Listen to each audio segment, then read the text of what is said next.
حضرت امام مالک رحمۃ اللہ علیہ کا واقعہ۔ مسلمانوں کے دور کے ایک عظیم امام حضرت امام مالک رحمۃ اللہ علیہ کی دیرینہ خواہش تھی کہ مدینے میں ہی ان کی زندگی گزرے اور مدینے میں ہی موت آئے۔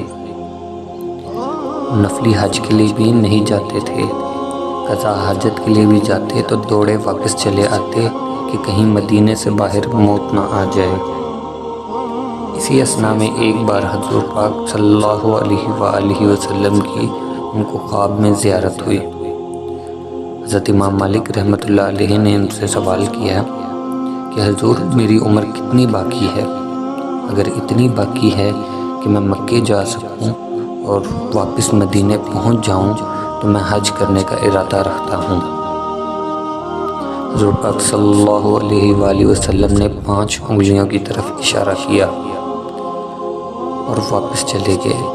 حضرت امام مالک رحمۃ اللہ علیہ سمجھے نہیں کہ 5 انگلیوں سے مراد کیا ہے، 5 دن، 5 ماہ یا 5 سال۔ حضرت امام مالک رحمۃ اللہ علیہ کے دور میں ایک مشہور ولی اللہ تھے جو تعبیر خواب بخوبی جانتے تھے۔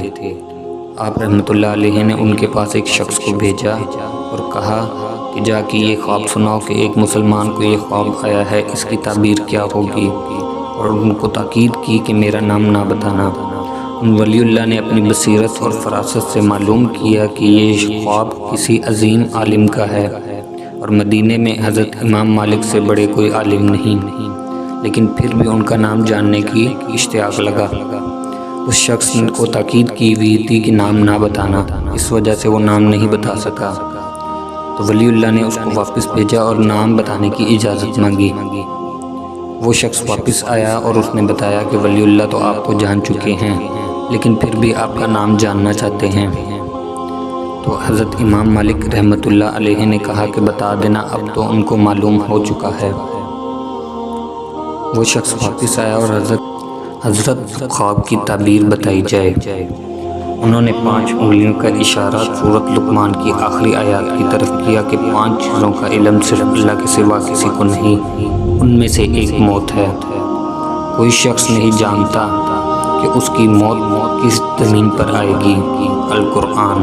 اس کے صادق کا نتیجہ یہ تھا کہ اکثر رسول اللہ صلی اللہ علیہ وسلم کی زیارت ہوتی۔